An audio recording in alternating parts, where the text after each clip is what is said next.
23. Longtemps après, le maître de ses serviteurs revint, et il leur fit rendre compte. Celui qui avait reçu les 5 talents s'approcha, en apportant 5 autres talents, et il dit, « Seigneur, tu m'as remis 5 talents. Voici, j'en ai gagné 5 autres. » Son maître lui dit, « C'est bien, bon et fidèle serviteur. Tu as été fidèle en peu de choses. Je te confierai beaucoup. Entre dans la joie de ton maître. » Celui qui avait reçu les 2 talents s'approcha aussi et il dit, « Seigneur, tu m'as remis 2 talents. Voici, j'en ai gagné 2 autres. » Son maître lui dit, « C'est bien, bon et fidèle serviteur. Tu as été fidèle en peu de choses. Je te confierai beaucoup. Entre dans la joie de ton maître. » Bénissons la parole de Dieu. Gloire à lui. Amen. Je ne sais pas ce que vous avez vécu cette semaine, à part tout d'abord la chaleur. Dans la nuit du jeudi au vendredi, j'ai dû quitter la chambre parce qu'il faisait tellement chaud dans cette chambre. Je n'osais pas ouvrir les fenêtres parce que la veille, on a ouvert et puis il y a eu des moustiques. Alors, je préférais la chaleur aux moustiques. Et finalement, j'ai dû changer de chambre pour trouver un peu plus de fraîcheur. Quelle semaine! Mais quelle semaine aussi! Vous êtes sans doute au courant de ce premier vol du tourisme spatial qui a décollé ce mardi dernier, 20 juillet 2021, à 15h10, heure française, à Van Horn, au Texas, à bord de ce fusée du Blue Origin, Jeff Bezos. Est-ce que vous le connaissez? 57 ans, c'est le fondateur du géant Amazon, milliardaire. À bord de cet engin, il y avait son frère Mark Bezos et aussi Wally Funk, 82 ans, la pionnière de l'aviation. Et la 4e personne, c'est le premier client payant de Blue Origin, un Néerlandais de 18 ans, Oliver Damen. Donc cette femme était l'astronaute la plus âgée et Oliver Damen le plus jeune de l'histoire. Apparemment, l'expédition qui n'a duré que 11 minutes en atteignant l'altitude de 106 mètres peut paraître comme assez insignifiante. Une expédition assez insignifiante, 106 km d'altitude. Mais ce qui s'est passé ce mardi 20 juillet est tout simplement historique, puisque ce vol a inauguré en quelque sorte ce qu'on appelle désormais le tourisme spatial. Il est désormais possible pour ceux qui en ont les moyens de payer leurs billets pour des vols spatiaux dans des engins fabriqués à cet effet. Et ils sont déjà très nombreux maintenant où nous parlons à s'être inscrits pour ces vols de tourisme, du tourisme spatial. Pourquoi? Pourquoi est-ce que je parle de ce vol spécial de Blue Origin ce matin? C'est que quelque part dans son esprit, l'homme veut aller loin, loin de la Terre et explorer l'univers. L'homme a dans son cœur cette soif d'explorer l'univers le plus loin possible, d'aller à l'extérieur. Mais ce matin, chers frères et sœurs, j'ai la très grande joie de vous rappeler que Jésus, notre Sauveur, a prévu pour tous ceux qui croient en lui ce voyage spatial, un voyage que je pourrais même appeler un voyage intersidéral. Voici ce qu'il a dit dans Jean 14, les versets 1 à 3. Jean 14, 1 à 3, « Que votre cœur ne se trouble point. Croyez en Dieu et croyez en moi. Il y a plusieurs demeures dans la maison de mon Père. Et si cela n'était pas, je vous l'aurais dit. Je vais vous préparer quoi? Une place. Et lorsque je m'en serai allé et que je vous aurai préparé une place, je reviendrai et je vous prendrai avec moi, afin que là où je suis, vous y soyez aussi. Eh bien voilà, Jésus a dit clairement, lorsque je vous aurai préparé une place, je reviendrai et je vous prendrai avec moi. C'est le voyage intersidéral promis par Jésus à tous ceux qui croient en lui et qui l'ont accepté comme leur Seigneur et leur Sauveur. Je ne sais si Jeff Bezos et Richard Branson, vous savez que 9 jours avant Bezos, Branson, un milliardaire britannique aussi, a fait un autre voyage spatial moins loin, mais qui a duré un peu plus longtemps. Je ne sais pas si Jeff Bezos et Richard Branson croient en Dieu et croient en Jésus. Je ne sais pas s'ils croient surtout au plan merveilleux de Dieu pour l'humanité. Mais en tout cas, eux, ils ont voulu déjà faire leur voyage spatial, leur voyage dans l'espace. Combien coûte à peu près en ce moment ce genre de tourisme spatial? Vous avez un peu entendu cette semaine combien? 250 000 $, à peu près 220 000 €, ouais, ou même plus. Mais combien coûte ce voyage promis par Jésus pour tous ceux qui l'aiment et qui croient en lui? Combien coûte ce voyage? Vous avez raison. La réponse se trouve dans 1 Pierre 1, versets 18 et 19. 1 Pierre 1, 18, 19, sachant que ce n'est pas par des choses périssables, par de l'argent ou de l'or, que vous avez été rachetés de la vaine manière de vivre que vous aviez hérité de vos pères, mais par quoi? Par le sang précieux de Christ, comme d'un agneau sans défaut et sans tache. 2 autres textes nous parlent du coût du vol qui va nous conduire directement vers le trône de Dieu.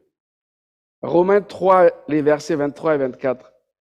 Car tous ont péché et sont privés de la gloire de Dieu, et ils sont gratuitement justifiés par sa grâce, par le moyen de la rédemption qui est en Jésus-Christ. Et puis Romains 6, 23, car le salaire du péché, c'est la mort, mais le don gratuit de Dieu, c'est la vie éternelle en Jésus-Christ, notre Seigneur. Alors, combien coûte le voyage spatial que Jésus nous a promis, selon ces 3 textes? Gratuit pour nous, mais tout pour Jésus-Christ. Il l'a déjà payé par son propre sang. Plus cher, assurément, que de l'argent et de l'or. Mais il a payé puisqu'il nous a rachetés pour nous accorder ce voyage spatial qui nous conduira vers le trône de Dieu, où nous commencerons la vie éternelle. Chers frères et sœurs, franchement, est-ce que vous avez envie de monter à bord du New Shepard, c'est le nom de cet engin de mardi dernier, pour ce voyage spatial, si vous en avez les moyens? Est-ce que vous aurez envie Hyacinthe, est-ce que tu aurais envie? Non, non, non. Personne n'a envie de monter à bord. Vous n'avez pas payé, hein? On va payer pour vous. Non, Lina non plus. Une chose est sûre, chers amis, ce que Jésus a préparé pour nous dépasse de loin ce que Jeff Bezos et Richard Branson ont imaginé. Pour Branson, c'était 90 km d'altitude pour le VVS Unity de la compagnie Virgin Galactic pendant environ 1 heure. 106 km d'altitude pour le New Shepard de la compagnie Blue Origin pendant 11 minutes. Ça, c'était le voyage de Jeff Bezos. Mais notre voyage préparé par Jésus nous conduira directement beaucoup plus loin devant le trône du Créateur de l'univers. Quelle perspective! Chers frères et sœurs, ne ratons pas ce voyage. Ne ratons pas ce voyage prévu, préparé par Jésus lui-même. J'ai donné comme titre de cette méditation « Entre dans la joie de ton Maître ». Vous l'aurez deviné, cette déclaration se trouve dans Matthieu 25 que Bernadette vient de lire. Il s'agit d'un extrait de la parabole des talents racontée par Jésus lui-même. Il l'a raconté à ses disciples sur la montagne des Oliviers ce jour-là. Il les avait entretenus de sa seconde venue, de son retour, quoi. Il avait énuméré certains signes devant attirer l'attention sur la proximité de son retour. Il a aussi exhorté ses disciples à veiller et à se tenir prêts. Et il leur répéta cet avertissement. Veillez donc, puisque vous ne savez ni le jour, ni l'heure. Ensuite, il leur indiqua comment se préparer pour sa venue, pour ce voyage spatial. Et il leur a dit que le temps de l'attente ne devait pas être passé dans l'oisiveté, mais dans un travail assidu. Telle est la leçon, chers frères et sœurs, qui se dégage justement de la parabole des talents. Je vous invite à relire maintenant le texte biblique. C'est important de lire et voir de près ce qui est écrit dans la parole de Dieu, Matthieu 24, les versets 14 à 23. Il en sera comme d'un homme qui, partant pour un voyage, appela ses serviteurs et leur remit ses biens. Il donna 5 talents à l'un, 2 à l'autre et 1 au troisième, à chacun selon ses capacités. Et il partit. Aussitôt, celui qui a reçu les 5 talents s'en alla, les fit valoir et gagna 5 autres talents. De même, celui qui avait reçu les 2 talents en gagna 2 autres. Mais celui qui n'avait reçu qu'un alla faire un creux dans la terre et cacha l'argent de son maître. Longtemps après, le maître de ses serviteurs revint et leur fit rendre compte. Celui qui avait reçu les 5 talents s'approcha en apportant 5 autres talents. Et il dit, Seigneur, tu m'as remis 5 talents. Voici, j'en ai gagné 5 autres. Son maître lui dit, vous connaissez bien ce texte, c'est bien, bon et fidèle serviteur, tu as été fidèle en peu de choses, je te confierai beaucoup. Entre dans la joie de ton maître. Celui qui avait reçu les 2 talents s'approcha aussi et il dit, Seigneur, tu m'as remis 2 talents, voici j'en ai gagné 2 autres. Son maître lui dit, c'est bien, bon et fidèle serviteur, tu as été fidèle en peu de choses, je te confierai beaucoup, entre dans la joie de ton maître. Je voudrais m'arrêter là. dans le cadre de cette méditation. Voyons déjà de près, aujourd'hui, ce matin, chers frères et sœurs, les mots utilisés pour désigner les différents personnages de cette parabole. Premièrement, l'auteur de l'évangile de Matthieu utilise en français 3 mots pour désigner le propriétaire des serviteurs. Dans cet évangile, le propriétaire, on l'appelle d'abord un homme. Ensuite, le maître de ses serviteurs. Et ensuite, le Seigneur. Donc, un homme, un maître, un Seigneur. Voilà les 3 noms qui indiquent l'homme qui est parti pour un long voyage. Un homme, un maître, un Seigneur. Mais en fait, en grec, la langue dans laquelle a été écrit le Nouveau Testament, il est utilisé seulement 2 expressions. Ce sont les expressions un homme et un Seigneur. Donc le mot Kyrie est traduit soit par maître, soit par Seigneur, mais c'est un seul mot, le mot Kyrie qui signifie Seigneur. Et puis, comment est-ce que Matthieu désigne les serviteurs qui sont donc les autres personnages de la parabole?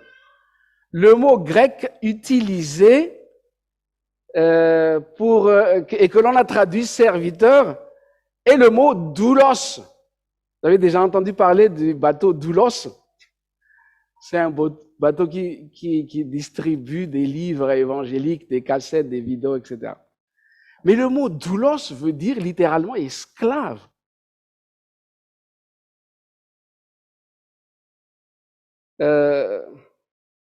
D'emblée, nous pouvons déduire que l'homme ou le Seigneur dont il est question dans la parabole représente qui? Il représente Jésus. Les serviteurs, qui littéralement sont les esclaves du maître, représentent donc qui? C'est nous les disciples de Jésus-Christ. En d'autres mots, tout comme les esclaves du 1er siècle de notre ère, nous ne nous appartenons pas à nous-mêmes. Les esclaves faisaient partie des propriétés des seigneurs, des maîtres. La leçon spirituelle que nous pouvons déjà retirer ici, chers amis, nous avons été rachetés à un grand prix. Non pas, c'est le texte qu'on a lu tout à l'heure, non pas par des choses périssables, par de l'argent ou de l'or, mais par le sang précieux de Christ, afin que ceux qui vivent ne vivent plus pour eux-mêmes, mais pour celui qui est mort et ressuscité pour eux. Ça, c'est une leçon très, très importante. Comme les esclaves du 1er siècle, nous appartenons entièrement et totalement à notre Maître, qui nous a rachetés par son sang. Et sur cette terre, donc, et là, nous devrions être très, très humbles, par droit de création et de rédemption, nous appartenons à qui?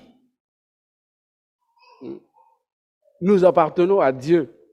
Nous appartenons à Jésus-Christ. Nous sommes sa propriété. Et nous sommes appelés à le servir. C'est là la traduction française, hein, serviteur. Nous sommes appelés donc, vous et moi, individuellement, dans notre existence, et en tant que disciples de Jésus, à servir Dieu, à servir Jésus-Christ. Nous devons l'accepter humblement. On n'est pas là pour venir et puis faire tout ce qu'on veut.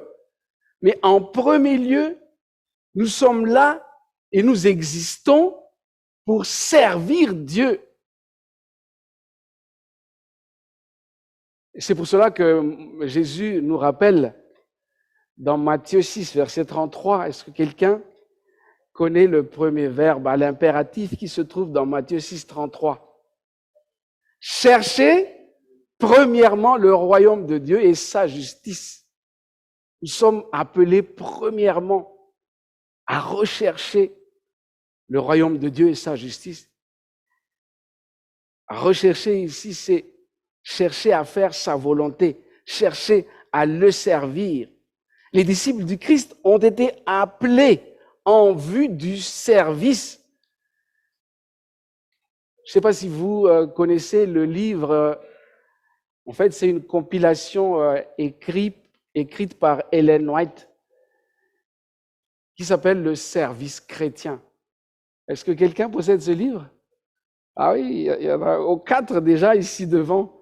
Le service 5, 6, le service chrétien.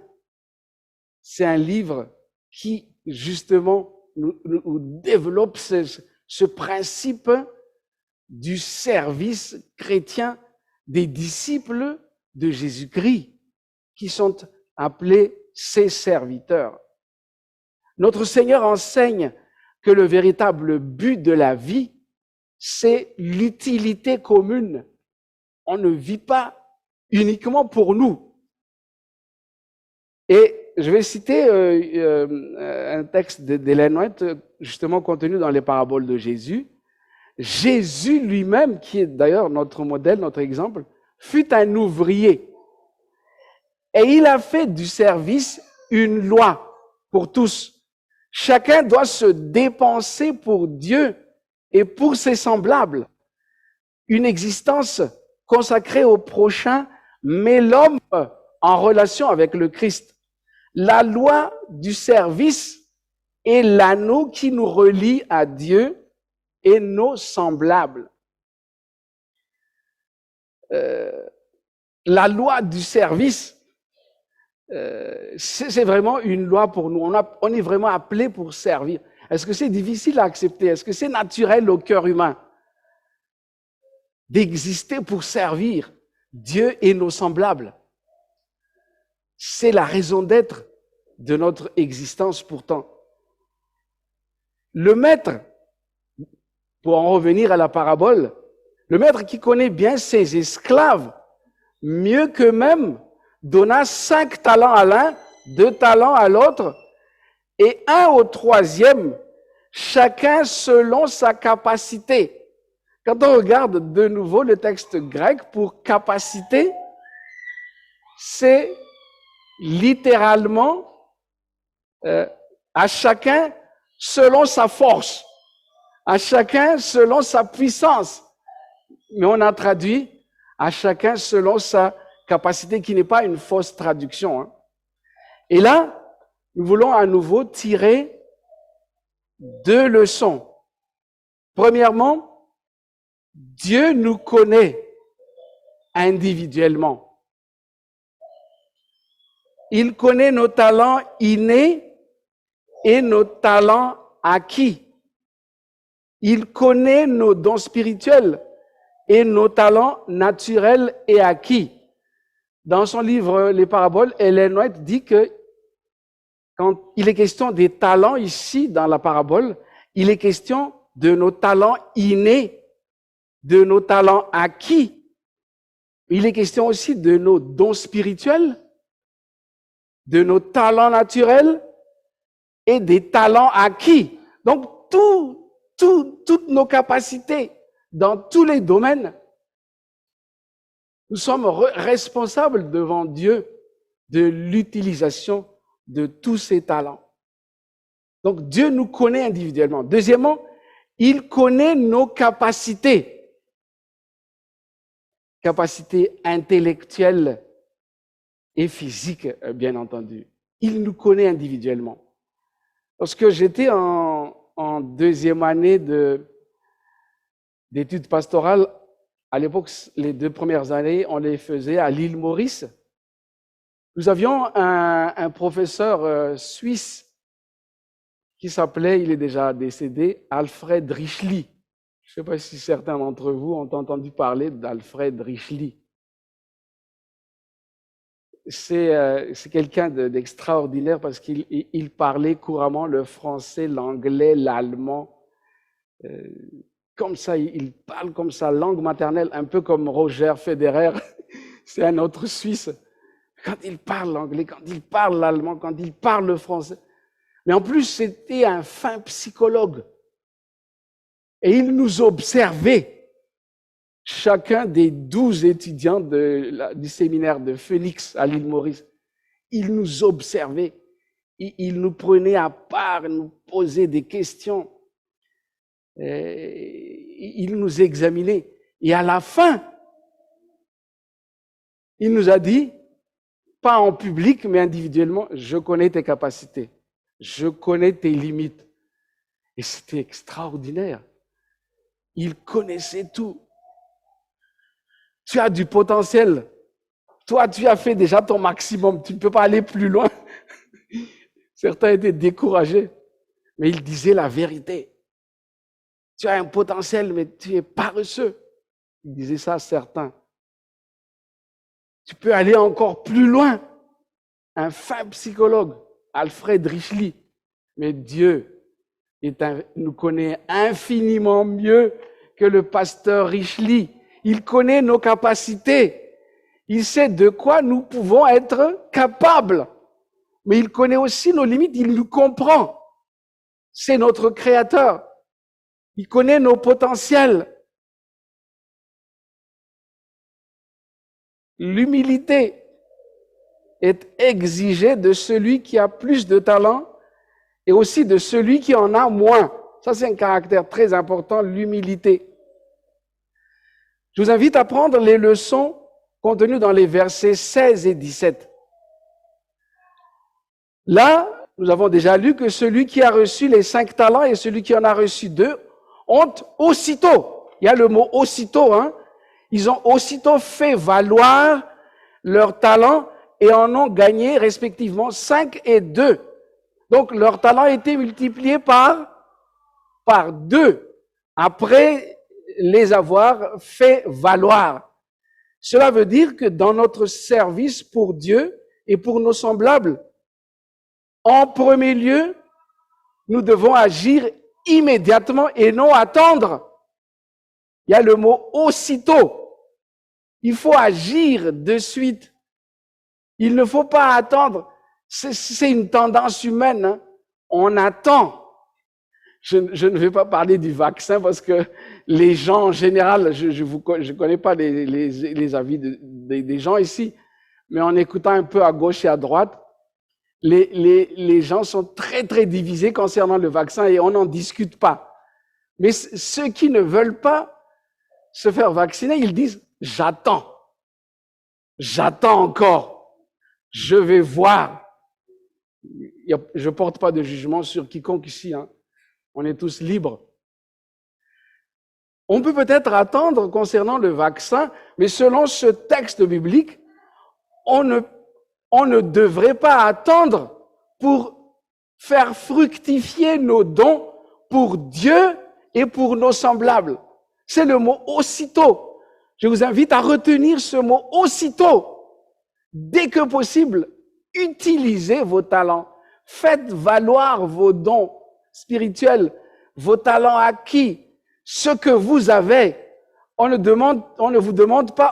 demande pas de faire valoir ce que nous n'avons pas. L'un avait 5, il a fait valoir, l'autre avait moins de la moitié du premier, 2. Il a fait valoir, il en a gagné 2 autres. Et nous aussi, quel que soit le nombre de nos talents, de nos capacités, de notre force, de notre intelligence et de tout ce que Dieu nous a permis d'acquérir, utilisons-les sans tarder. Rappelez-vous du mot aussitôt. Parce que nos talents, selon le projet de Dieu, doivent se multiplier.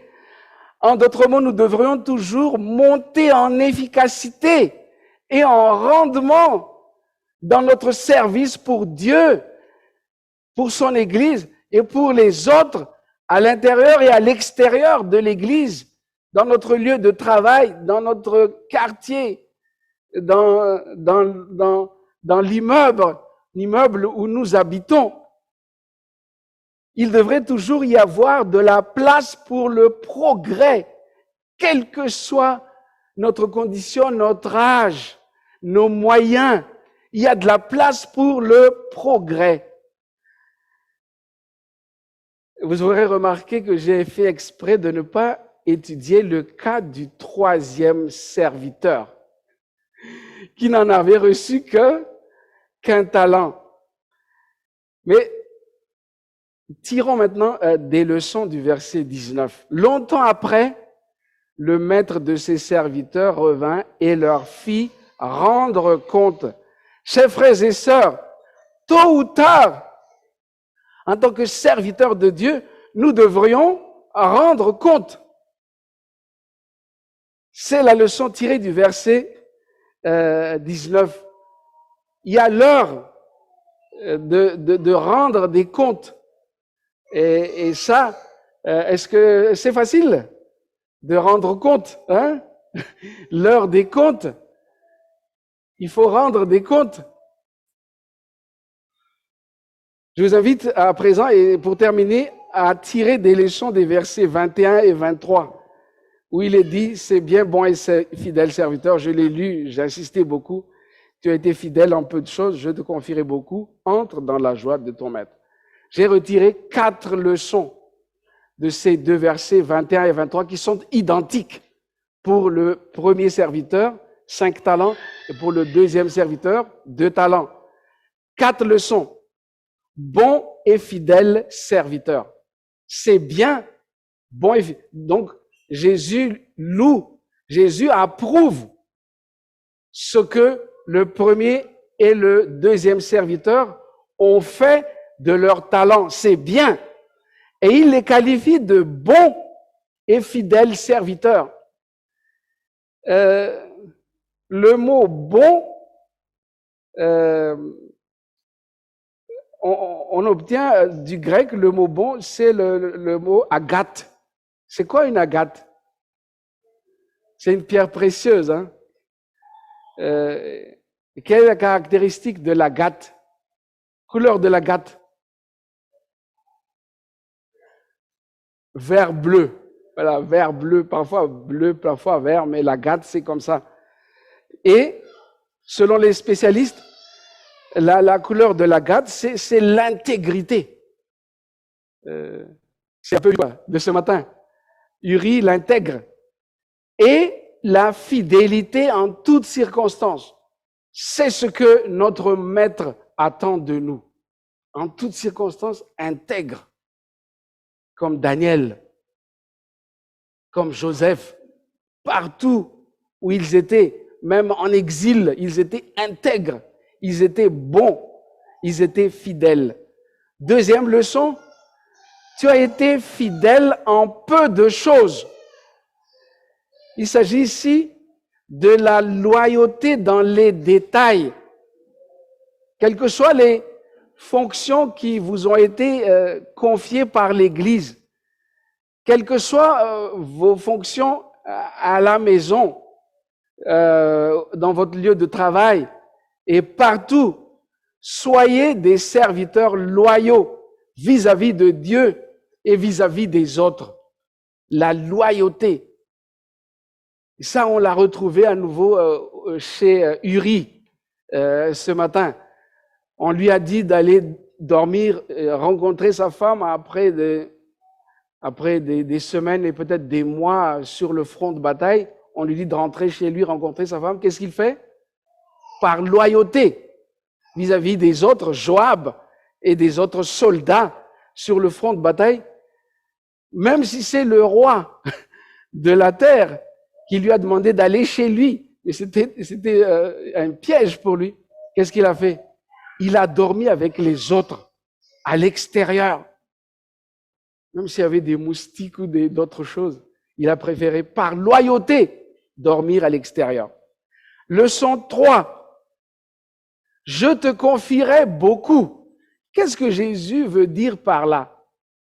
Pour ceux qui sont bons, fidèles, intègres, loyaux, Jésus dit, je te confierai davantage. Et moi, je peux dire, maintenant et aussi pour l'éternité. Jésus a un projet dès maintenant, dans cette vie, là où vous êtes, quand vous êtes intègre, quand vous êtes bon, quand vous êtes loyaux, quand vous êtes fidèles en toutes circonstances, Dieu veut vous confier d'autres responsabilités. Il y a une citation d'Ellen White qui est justement dans le service chrétien qui dit que pour ceux qui sont fidèles dans les petites choses, Dieu peut leur confier n'importe quelle responsabilité sur cette terre. N'importe quelle responsabilité. Et d'ailleurs, c'est le cas pour Daniel. Qu'était Daniel en Judée avant la déportation? Qu'était-il? C'était encore un jeune, peut-être un compagnon, si on parle de l'âge auprès de Jia, c'était peut-être un compagnon. Et à Babylone, qu'était-il devenu? Le numéro 2 de l'empire babylonien. Et puis après, le numéro 2 de l'empire médo-perse. Donc Dieu veut, quand nous sommes fidèles, nous confier des responsabilités auxquelles nous n'y pensons même pas. Je te confierai beaucoup, maintenant, mais aussi pour l'éternité. Et nous revenons au voyage spatial. Mon rêve un jour, c'est de visiter les autres mondes créés par Dieu. Ça ne sera pas possible ici, mais ça c'est pour l'éternité. C'est extraordinaire d'explorer la création de Dieu. Et enfin, dernière leçon, entre dans la joie de ton maître. Ça c'est le titre que j'ai donné à cette méditation. Entre dans la joie de ton maître. Quelle est donc la joie du maître?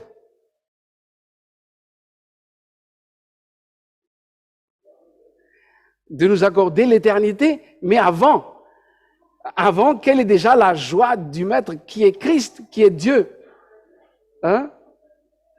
Le salut, mais même, oui, le salut maintenant, mais déjà, dans l'expérience immédiate, Dieu nous réserve des joies auxquelles nous n'y pensons même pas. Mais si nous restons fidèles, loyaux, intègre, bon, Dieu nous réserve déjà sa joie. Entre dans la joie de ton maître, la joie du service, la joie du sacrifice de soi, la joie de partager la joie des autres pour lesquels nous avons rendu service, la joie d'être au service de Dieu en toutes circonstances. Chers frères et sœurs, mon vœu, c'est que nous soyons comme les 2 premiers serviteurs. Celui qui a reçu 5 talents et celui qui en a reçu 2. La prochaine fois, nous allons voir l'expérience de celui qui n'en a reçu qu'un. Et pour le moment, souvenons-nous de ces 2 serviteurs qui, aussitôt, ont fait fructifier ce que Dieu leur a confié dans sa bonté. Dieu leur a fait confiance et Dieu nous fait confiance, les amis. Il compte sur nous. Il voit notre potentiel. Il nous connaît. N'hésitons plus une seconde. Agissons avec ce que nous avons, ce qu'il nous a confié. Allons de l'avant. Souvenez-vous de mots aussitôt des 2 serviteurs. Et souvenez-vous qu'il est important d'être loyaux dans les détails. Et souvenez-vous que Dieu veut nous confier beaucoup plus sur cette terre et pendant l'éternité. Et dès maintenant, il veut que nous soyons heureux avec lui, notre Maître, qui a mis toute sa confiance en nous. Il ne nous a pas lâchés. Il sait quel est notre potentiel et il veut faire pour nous et par nous de grandes choses. Amen.